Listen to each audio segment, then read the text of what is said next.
9 fire departments from around the area responded to a house fire in Plymouth. This was the scene Thursday around the lunch hour in the 5400 block of Zachary Lane. According to fire officials, the fire started in the garage and spread to the house. 2 people inside the home were taken to the hospital for evaluation, where we're told their injuries are not life-threatening. The damage to the home was significant. Fire officials say it is not livable. The cause is under investigation. The New Hope Police Department recently moved into its new building. Reporter Sonia Goen shows us how the new digs are helping officers to do their jobs more efficiently. The new police building has been in the works since 2013. This facility is more than double the size of the old one. This is the main level. Walk through the front door and there's a spacious lobby with seating. I love it. It's a long time coming. The building has a lot of upgrades, including enhanced interview rooms. We have 2 private interview rooms off of the lobby, so people can now speak to officers in private instead of in the middle of the lobby where other people are present. Patrol officers also get a perk, desk space, something they didn't have before. It just makes our officers all around more effective and efficient. A multi-function conference room will be used for roll call and training. We got greatly enhanced multimedia capability in here. We can bring outside departments in and host larger scale training events in here also. And there's an abundance of space in the evidence room. Rolling cabinets help to keep things in order. And you can see a lot of empty space, which we like to see. It gives us a lot more room to expand and organize. But the biggest amenity is underground parking. Today, crews were still painting lines in the stalls. New Hope now has space for all their squads. The vehicles will be better cared for inside, that we won't be spending time brushing them off. Officials say the underground parking will allow them to get out of the door quicker during an emergency. We're certainly thrilled and happy to have the new facilities and capabilities that this building brings. In New Hope, Sonia Goen, CCX News. The Brooklyn Park City Council this week gave final approval to a union hall moving into an area that will replace vacant homes. The area just south of I-94 and east of West Broadway will become the future home for the Minnesota chapter of the International Brotherhood of Electrical Workers. There are 3 vacant homes there now, and a 4th home will be sold to the union group. A charter school had initially wanted to move to this site, but was turned down by the City Council over traffic concerns. The Electrical Workers Union plans to make the site its membership office headquarters. That will serve about 15 employees initially. Elm Creek Park Reserve is the largest park in the Three Rivers Park District. The Elm Creek Dog Park is unique as well. In this week's Daphne Approved, reporter Meredith Hackler shows us why this dog park is perfect for pups who love to swim.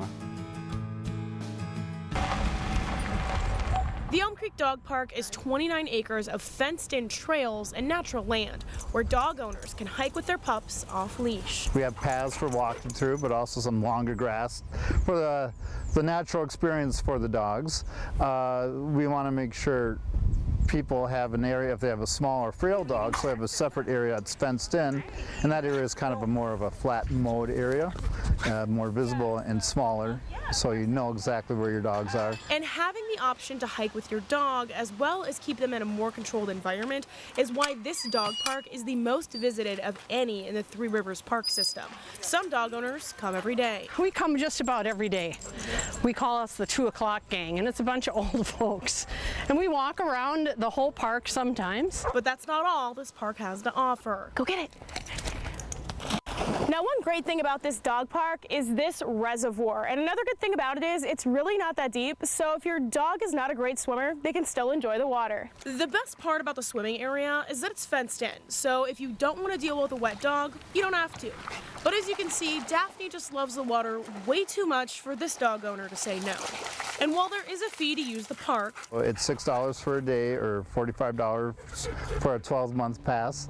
So, you know, bring a little money.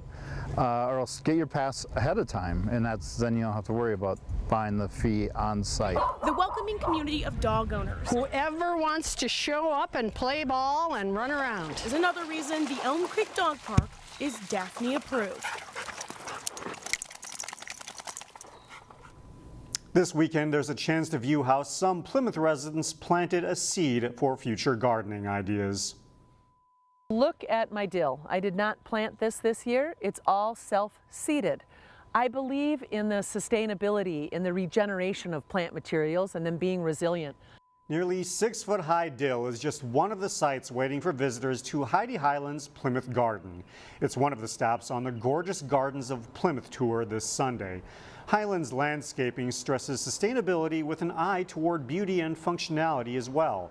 Drawing on her 40 years experience in landscaping, Highland's entire property is a showcase of gardening greatness. From rain gardens to edibles intermingled with decorative plants throughout her property, Highland's plantings are sure to give people ideas for their own yards.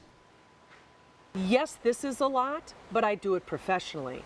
So I think there's ways that people can adopt what works for them and small opportunities and start small. What did they say when we all went to LED light bulbs? One light bulb at a time. So maybe it's one plant at a time or one section of your yard at a time. The garden tour is Sunday from 11 to 3. $10 advance tickets are available at Bachman's Nursery, or you can buy them at any of the 6 gardens for $15. Proceeds go to the Friends of the Plymouth Library.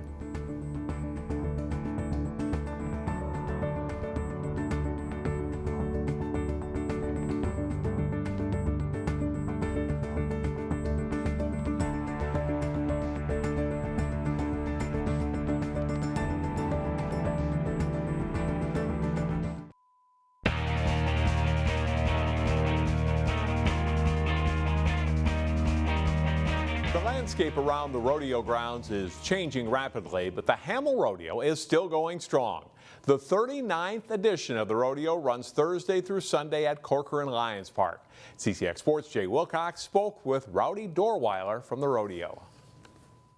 Well, it's the largest professional rodeo in the state of Minnesota, both by contestants and the number of dollars of prize money that's awarded to the Cowboys. So that definitely sets us apart. We've got contestants coming from about 25 states this year, competing in all the 7 traditional rodeo events, so it should be a good show. I know livestock is obviously very important, and that's something that you've worked at to make sure that that's top notch. You know, how important is that in terms of making a successful rodeo? Well, the fans can tell the difference between good livestock and livestock that's not as good, but definitely the contestants do, and that's why we're able to draw some of the best ones in the country, because we do bring in livestock. And our stock contractors from Circle, Montana, Jay Barjay, we went with him a couple years ago, and that's really increased the level of competition, which in turn increases the show that the fans see. Obviously, you'll get some kids even at the evening performances, but Saturday is kind of a good way to build, I think, for the future too, when you got some young kids. And tell us a little bit about the matinee and just the idea behind that. Yeah, about 15 years ago, the Farmers State Bank of Hamel decided that they wanted to sponsor a Kids Day, so we added a performance at 1 o'clock on Saturday afternoon. And the deal with that is we keep ticket prices low, so on this year, $10 tickets for anybody that comes in, regardless of your age. We wanted to build that fan base of next generation spectators, but also give families an opportunity to come out and enjoy a sporting event without having to break the bank. I know there's always a lot of talk about spending your dollars locally, and that's something that maybe not a lot of people realize, is that the money really does stay here in this general area too, right? Yeah, there's 5 local civic groups that benefit from the rodeo. That's the Lions Club, the Fire Department, the VFW, Legion, and then the Military Family Support Ministry at the Lord of Life Church. So 100% of the proceeds go back to those 5 organizations when all is said and done. We don't have any paid staff. Our committee is 100% volunteer. All right, thanks so much for joining us, and best of luck this week in the rodeo. Thanks, Jay. All right, that's Rowdy Dorweiler with the Hamill Rodeo. Back to you, John. All right, thank you. There are nightly performances Thursday through Sunday at 7:30, along with the Saturday Family Day matinee performance at 1 p.m. There is plenty of summer left for Minnesota anglers. We go back on the lake today with Terry Tuma for our weekly CCX fishing tip as he talks about crankbaits for bass. I just got back from fishing the Mississippi River system for smallmouth and largemouth bass with some great success. But a key ingredient in this success was using a number 4 crankbait, or I've been using number 4 glass shad wraps. And these are, of course, small lures, if you will, small baits.